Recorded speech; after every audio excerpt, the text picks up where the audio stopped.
Hello, I'm John Measy, and I'm going to talk to you about the humble guttural toad and some of the lessons we've learned about the plasticity and adaptation of this species we found following invasions.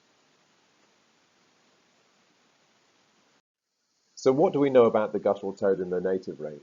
Well, this map shows the IUCN polygon from Kenya going down to South Africa and across to Angola. And much of what we know is recorded in this book chapter by Louis de Prieur and colleagues in the South African Frog Atlas. We know that this species seems to be extending its distribution in the Eastern Cape. It also hybridizes with the raucous toad, and we know that it is particularly doing well in disturbed areas and especially in urban areas.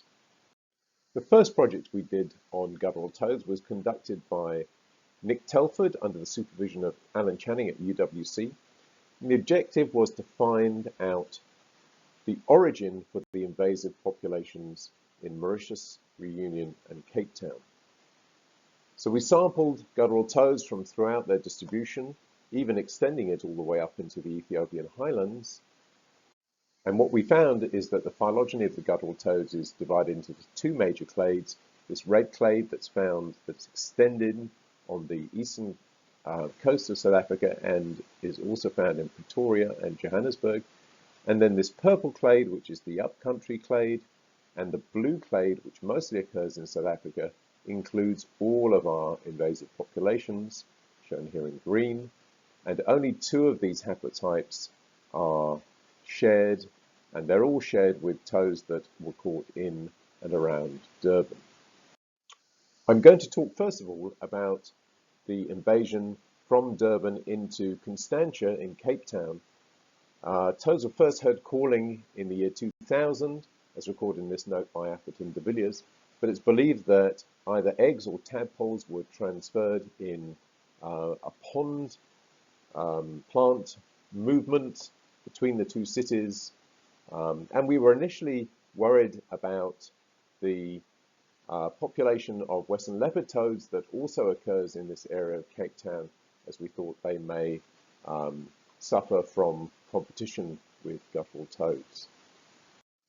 I was interested in this invasion because guttural toads from the native range tend to breed in the summer months when there's high rainfall, high temperatures, and high humidity.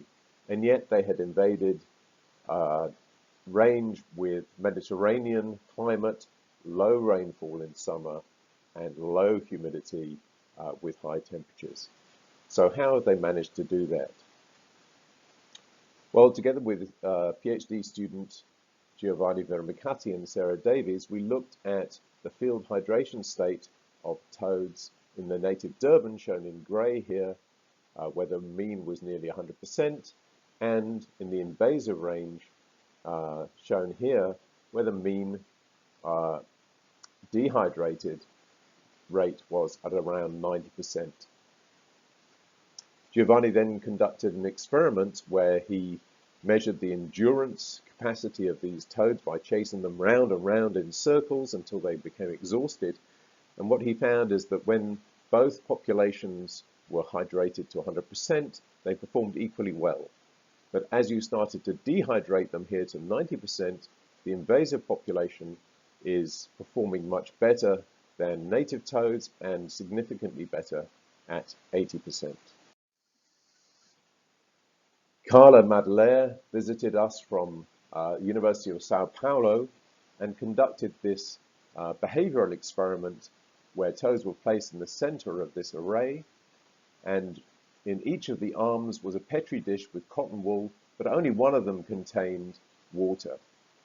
We then filmed the toads overnight to see how they behaved, and that result can be shown in these graphs here.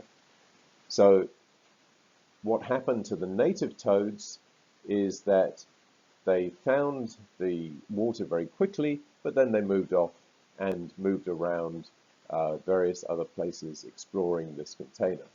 But those from the invasive population, after they had found the water, tended to just stay by it for 10 to 20% of the time. PhD student Adriana Barsotti visited at the same time, but she was looking at the immune system of these same two populations of guttural toad. So she looked at their body index. You can see here that the body index of the native population is much higher, suggesting that they're bigger for their size. She also looked at the field hydration state, showed the same pattern that we showed with Giovanni's work. And then BKA percent here is the percentage bacterial killing ability of the blood. So you take a drop of blood from each population of the guttural toads, you put it onto a slide with colonies of bacteria, and then you see how well the blood kills the bacteria. And you can see here that the invasive population is significantly outperforming the native population, suggesting a boost to the immune system. The neutrophil to lymphocyte ratio shown in figure D here also shows that the invasive population were significantly boosted for their immune system with higher levels of neutrophil cells.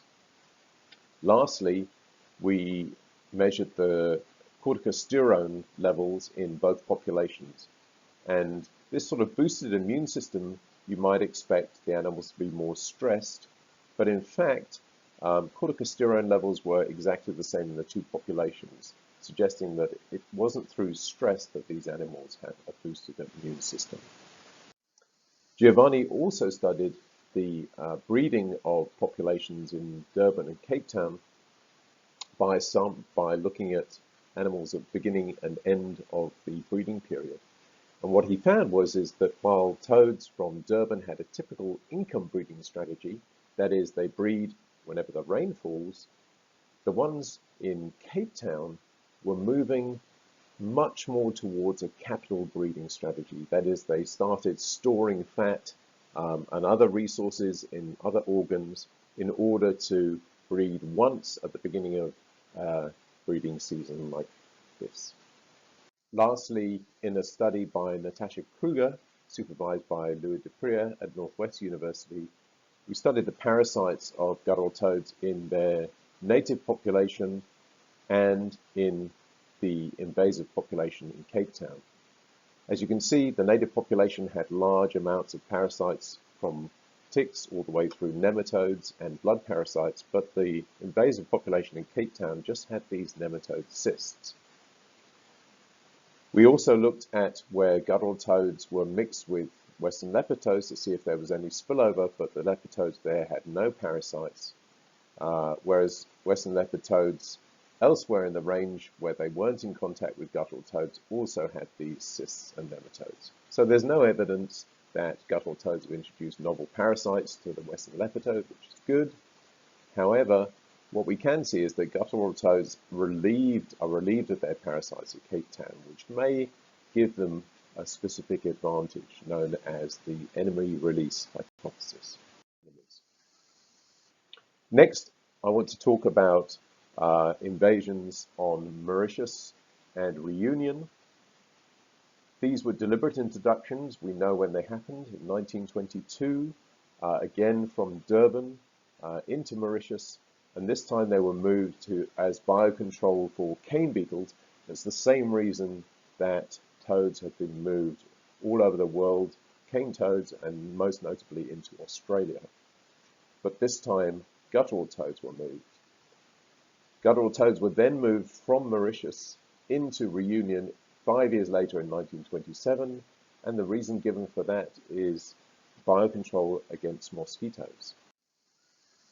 So James Baxter Gilbert, a postdoc in my lab, visited Mauritius and Reunion and studied the toads. He looked at their morphology for this paper and found that compared to toads in Durban, Mauritian toads had reduced in size by more than a third, whereas ones in Reunion were a little bit larger but still reduced in size compared to Durban.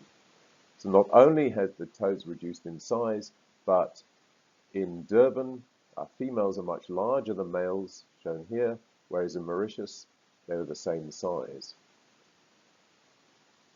Showed this in a rather nifty diagram in his paper, You can see that it's not only the size of the animals that changes, but also the relative size of their hind limbs. Here, the heads of these females and the forelimbs of these males. And just to make the point, here is an adult male and an adult female that I captured in Mauritius. They're really very small toads compared to the ones that we know in and around. James also looked at the behavior of these toads from the populations. What you can see in this movie here is a toad leaving one of the hives, and the latency to moving the hide, or the probability of exiting the hole, was recorded in these graphs here. And what you can see is when he studied animals from Durban, Mauritius, and Reunion, there was really no difference at all from these three locations, but there was a consistent difference whether he took toads from rural populations shown in green or urban populations shown in grey.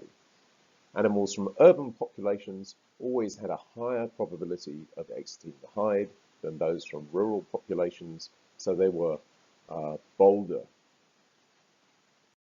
In addition to the work that you're going to hear today about the guttural toad, we also have lots more in progress.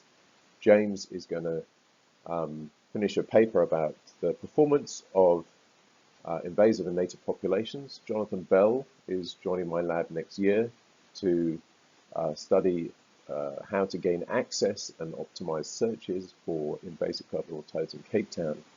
Max, in addition to his tadpole studies, also has studies of parotid gland evolution in guttural toads. I have a study of trophic level, and last but not least, we have a collaboration with Canadian researcher Dan Hoops, who is from the Hospital for Sick Children in Toronto, and he has taken brains of guttural toads from all of the populations that I've talked about. He's scanned them, and in these images you can see actually all of the brains have been scanned, and he's aligning them so that they all fit in exactly the same space. And after he's done that, what he'll be able to do is to see how the brains have changed between populations of guttural toads since their invasion. So sit back and enjoy as the next talker, Carla Wagner, is going to tell you about her projects on the microbiome of guttural toads and how they impact western leopard toads. If you want to read any of the papers from today's presentation, then you can download them from our lab website.